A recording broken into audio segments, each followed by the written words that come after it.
পশ্চিমবঙ্গের এই যে চিকেন নেক, যেটা মাত্র 22 কিলোমিটার চওড়া, 3 মাইল হাট, অন্যদিকে রাঙ্গাপানি। এটা মাটির 20 থেকে 24 মিটার নিচ দিয়ে ট্রেন যাবে। বর্ডার এরিয়া ডেভেলপ করতে হবে না। বর্ডার এরিয়া ডেভেলপ করলে ওই রাস্তা দিয়ে শত্রু সৈন্যরা চলে আসবে। কংগ্রেস সরকার এই উদ্যোগটাই নেয়নি, তারপরেও তো অনেকদিন ক্ষমতায় ছিল। ইনফ্রাস্ট্রাকচারটা ডেভেলপ করতে পারেনি, বর্ডার ইনফ্রাস্ট্রাকচার কিচ্ছু করেনি। চিকেন নেক কিন্তু মাত্র 22 কিলোমিটার। কোন রকম ডিস্টারবেন্স ওখানে যদি হয় তাহলে কিন্তু ভারতের সিকিউরিটির উপর ভীষণ সমস্যা হয়। বাংলাদেশ নিজে যে বিরাট থ্রেট তা নয়, কিন্তু বাংলাদেশকে অন্য দেশ ব্যবহার করতে পারে না। এই যে আন্ডারগ্রাউন্ড রেল নেটওয়ার্ক, এটা ভারতের ক্ষেত্রে একটা অভূতপূর্ব ব্যাপার।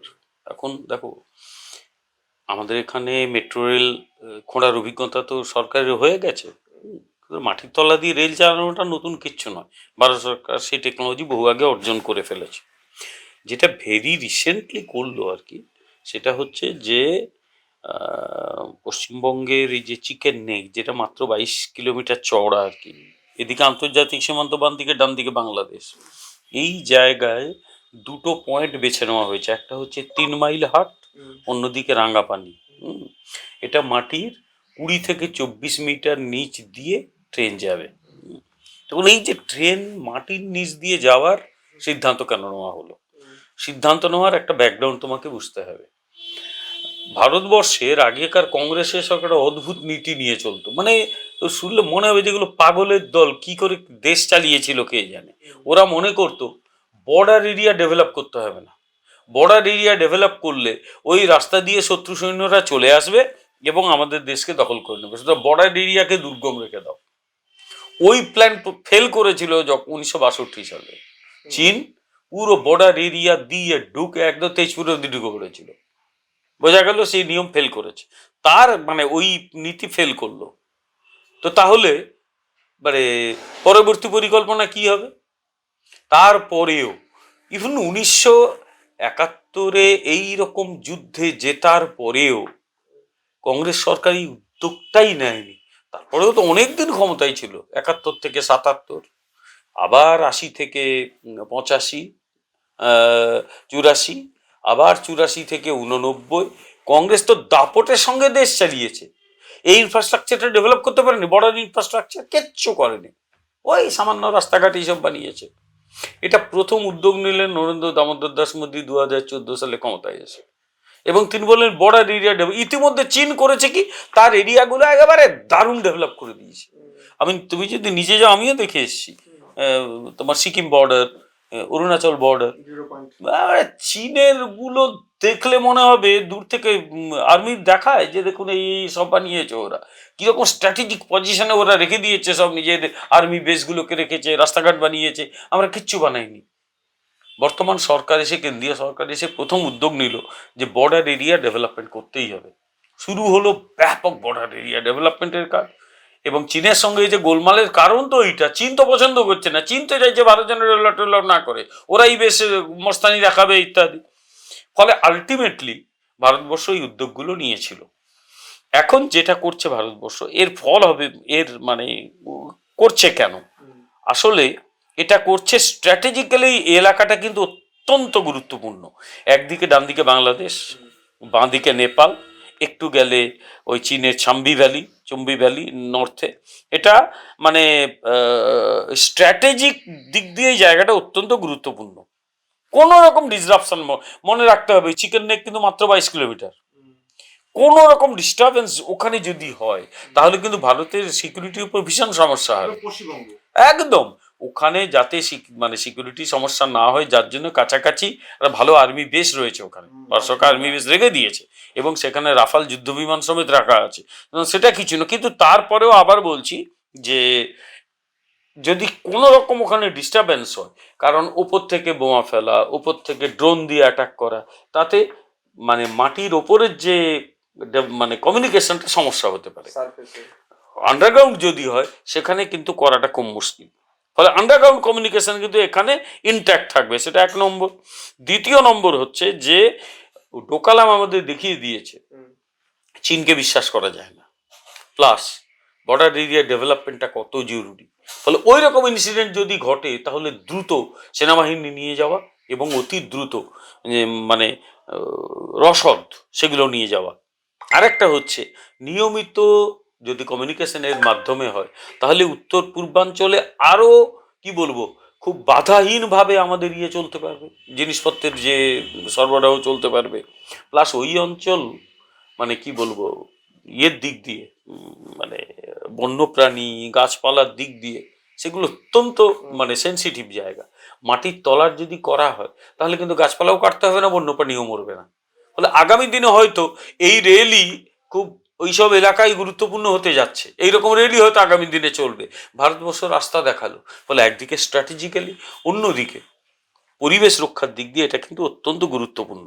এবং যার জন্যই আমরা বলছি যে মানে ভারতবর্ষের এই যে একটা পরিকল্পনা মাননীয় প্রধানমন্ত্রী নরেন্দ্র দামোদর দাস মোদীর নেতৃত্বে ভারতবর্ষ নিয়েছে, 40 কিলোমিটার আন্ডারগ্রাউন্ড রেল, এটা যা সূচনা। আমার ধারণা আগামী দিনে এরকম ব্যবস্থা আরো অনেক নেওয়া হবে। আমি নিজে কাশ্মীর গিয়েছিলাম 2-3 বছর আগে, আমি দেখে এসেছি ওই পাহাড় কেটে আর রাস্তা বানানো হয় না, এখন বানিয়ে দেওয়া হয়, টানেল বানানো হয়, যাতে পাহাড়েরও ক্ষতি হয় না, টানেল দিয়েই সব বাস টাস চলে। ম্যাক্সিমাম বাস কিন্তু এখন টানেল বানানো হচ্ছে। সেই টেকনোলজি ভারত কিন্তু অর্জন করে ফেলেছে। ফলে আগামী দিনে কৌশলগত দিক দিয়ে দেখলে, সামরিক কৌশলগত দিক দিয়ে দেখলে এর প্রভাব সুদূর প্রসারী, অসাধারণ। ওই জন্যে আমি কেন্দ্রীয় সরকারকে অভিনন্দন জানাবো একটা অসাধারণ প্রজেক্ট নেওয়ার জন্য। ভুটান ভারতের বন্ধু দেশ, মানে যাকে বলে অল ওয়েদার ফ্রেন্ড। বরাবরই ভুটান ভারতের বন্ধুত্ব রাখে। ভারতও ভুটানকে যতটুকু যা প্রোটেকশন দেয়। ডোকালাম বর্ডার তো বেসিক্যালি ভুটানের বর্ডার। ভারতবর্ষ ওখানে ভুটানকে রক্ষা করতে গিয়েই তো ওখানে মানে দ্বন্দ্বে জড়িয়েছিল। ফলে ভুটান ভারতের অল ওয়েদার ফ্রেন্ড। কিন্তু সমস্যা হচ্ছে কাকে নিয়ে? চীনের সঙ্গে ভারতের একটা দ্বন্দ্ব রয়েছে, এবং চীন ভারতবর্ষকে এশিয়া বা বিশ্বে একটা বড় দেশ হতে দিতে চায় না, যার জন্য মানে কৌশলগত দিক দিয়ে একটা ঘিরে ফেলা পরিকল্পনা করে। বরাবরই চীন এই কাণ্ডটি করে। এবার যেটা হয়েছে বাংলাদেশ নিজে যে বিরাট থ্রেট তা নয়, কিন্তু বাংলাদেশকে অন্য দেশ ব্যবহার করতে পারে। চীন ব্যবহার করতে পারে, আমেরিকা ব্যবহার করতে পারে। বাংলাদেশ একদম দরিদ্র দেশ, পয়সার জন্য ওখানকার লোকগুলো যা খুশি তাই করতে পারে। ইতিমধ্যে বাংলাদেশ করছে কি, এমনি খাবার জোটে না, তাই আবার লালমনির হাটে ওরা সেই এয়ারবেসকে তারা বড় করছে। এখন সেইটার বাংলাদেশ নিজের নাকি চীন ফিন টাকা দিচ্ছে, চীনের গল্পও তো আসছে ওখানে। ফলে স্ট্র্যাটেজিক্যালি ভারতবর্ষের এখানে সমস্যা রয়েছে। আর নেপালও খুব সেন্সিটিভ জায়গা। নেপাল ভারতের বন্ধুত্ব থাকে, আবার কখনো কখনো নেপালের সঙ্গে চীন বা এদের সম্পর্ক তৈরি হয়ে যায়। আর মনে রাখতে হবে নেপালে কিন্তু এই উগ্র বামপন্থীরা মানে যাদের আমরা মাওবাদী বলি, তাদের একটা বিরাট প্রভাব রয়েছে নেপালের রাজনীতিতে। তাদের আবার ভীষণ টান চীনের প্রতি। ফলে এই সিচুয়েশনে নিজের সুরক্ষা, নিজের প্রতিরক্ষা নিজেকে করতে হবে। ভারতবর্ষ কারোর উপর নির্ভর না করে নিজের প্রতিরক্ষা নিজেই করছে। ফলে এই চিকেন নেককে নিয়ে ভারতকে যে ব্ল্যাকমেইল করা, এমনকি ভেতরেও ব্ল্যাকমেইল হয়। মনে আছে ওই জওয়াহরলাল নেহরু ইউনিভার্সিটির একটা মাতব্বর বলেছিল চিকেন নেক একদিনে আটকে দিতে পারে, তারপর দিয়েছিল জেলে ঢুকিয়ে বেশ করেছিল। ফলে এই যে মানে কি বলবো স্ট্র্যাটেজিক ব্ল্যাকমেইলিং, সেটার হাত থেকে ভারতবর্ষ কিন্তু মুক্তি পাবে এবং ভারতবর্ষ আরো বেশি শক্তিশালী দেশ হয়ে এখানে আবির্ভূত হবে। অবশ্যই এখন নর্থ ইস্ট থেকে যাতে দ্রুত মানুষ দিল্লির দিকে যেতে পারে, মেন ল্যান্ডে ঢুকে পড়তে পারে, মেনল্যান্ড কেন, ওটাও মেনল্যান্ডই, কিন্তু এইভাবে তো ব্যাখ্যা করা হয়, ওই জন্য আমি বলছি মানে ওয়েস্ট বেঙ্গলে ঢুকে পড়তে পারে, কারণ বাকিটুকু তো খুব চিকেন নেক, ওই জন্য সরু জায়গা পেরিয়ে ঢুকে পড়তে পারে এবং তাদের যাতায়াতটা অতি দ্রুত হয়। তার জন্যে বা এবারে বাজেটে একটা অসাধারণ প্রকল্প নেওয়া হয়েছে, সেটা হচ্ছে শিলিগুড়ি থেকে বারাণসী বুলেট ট্রেন। আচ্ছা, এই রাজ্যের অনেকে আজকেও দেখলাম লোকসভায় বলেছে এই বাজেটে বাংলার নাম করা হয়নি। আচ্ছা, শিলিগুড়ির যে প্রায় 12 নাম করা হয়েছে, শিলিগুড়ি বাংলার না? দুর্গাপুরের বোধহয় 10-12 বার নাম করা হয়েছে, দুর্গাপুরটা বাংলার না? আচ্ছা, ডানকুনির কথা বলা হয়েছে, ডানকুনি বাংলার না? মানে বাংলাটা কি দক্ষিণ কলকাতার কালীঘাট? মানে কি কাদের ওই যে বলা, ছোটবেলায় বলতাম কাকে দিয়েছি রাজার পাট, এতে তো তাই হয়েছে, কাকে দেওয়া হয়েছে রাজার পাট। উত্তরবঙ্গের লোকেরা সাদে কেঁপে যায় এদের ওপরে। উত্তরবঙ্গের এইমসকে নিয়ে চলে এলো, শিলিগুড়ির নাম বলছে কই বাংলার নাম তো বলে, শিলিগুড়ি কি বাংলার মধ্যে পড়ে না? আসলে কেন্দ্রীয় সরকার একটা পরিকল্পনা আছে, সেটা হচ্ছে নর্থ ইস্টে যে মানুষগুলো নর্থ ইন্ডিয়া হয়ে দিল্লি যেতে চায় তাদের একটা অতি দ্রুত রুট তৈরি করা।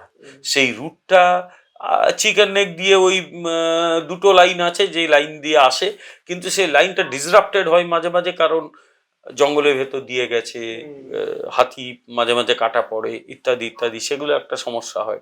অন্যদিকে আরেকটা রুট আছে, সেই রুটটা অসম্ভব বিজি রুট, ফলে নর্থ ইস্টের মানুষদের একটা সমস্যা হয়। সেটা যদি মানে আন্ডারগ্রাউন্ড রেল দিয়ে হয়ে যায় তাহলে কিন্তু অবশ্যই মানুষের যাতায়াত বাড়বে, এটা একটা দিক।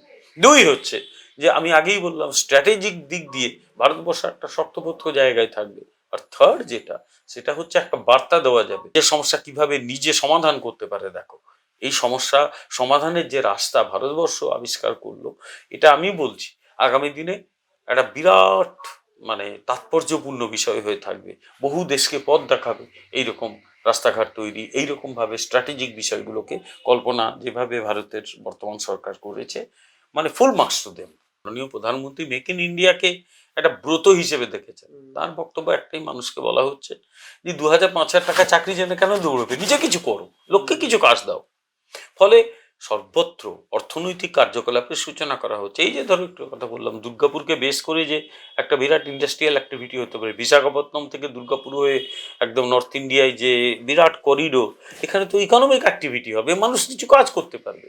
ডানকুনি থেকে যে সুরাট অব্দি করিডোর করা হচ্ছে, দুদিকে অর্থনৈতিক অ্যাক্টিভিটি বাড়বে। আর এটা যদি হয় তাহলে শিলিগুড়ি তার পার্শ্ববর্তী যে অঞ্চল জলপাইগুড়ি কোচবিহার, তাদের বিরাট গুরুত্ব বাড়বে, অস্বীকার করার উপায় নেই। ফলে শিলিগুড়ি আগামী দিনে আরেকটা গুরুত্বপূর্ণ শহর হতে চাচ্ছে, মানে হয়ে তো গেছেই, তার গুরুত্ব আরো অনেক বেশি বাড়বে। আমাকে সেদিনই একজন সায়েন্টিস্ট বলছিল যে চাইলে শিলিগুড়ি এবং নর্থ বেঙ্গলের একটা বড় জায়গাকে না এই চিপ তৈরির হাব তো বানানো যায়।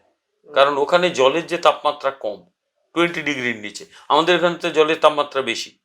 এই জলের তাপমাত্রাটাকে কমাতে গেলে খরচ প্রচুর, কনস্ট্যান্ট 20 ডিগ্রি নামিয়ে রাখতে গেলে এখানে কিন্তু খরচটা প্রচুর। সেই খরচটা তো ওখানে করতে হবে না, ওখানে তো পাহাড় থেকে বরফ গলা জল আসছে। ওই জল ধরে যদি আমরা কাজ করি 20 ডিগ্রি নিচের জল, উত্তরবঙ্গ কিন্তু মানে কি বলবো, ওই মাইক্রোচিপ বা এইসব তৈরির একটা বিরাট হাব হয়ে যেতে পারে। আগামী দিনে সেই দিকেই হতে যাচ্ছে, ভালোই তো। পশ্চিমবাংলা বাড়বে এবং আশা করা যায় তার মধ্যেই বর্তমান যে সরকারটি আছে এটা চলে যাবে আগামী 2-2.5 মাসের মধ্যে। নতুন যে সরকার আসবে ডেফিনেটলি ওটা বিজেপি সরকার আসবে, অলরাউন্ড ডেভেলপমেন্ট করতে পারবে পশ্চিমবাংলা, তারই সূত্রপাত হচ্ছে।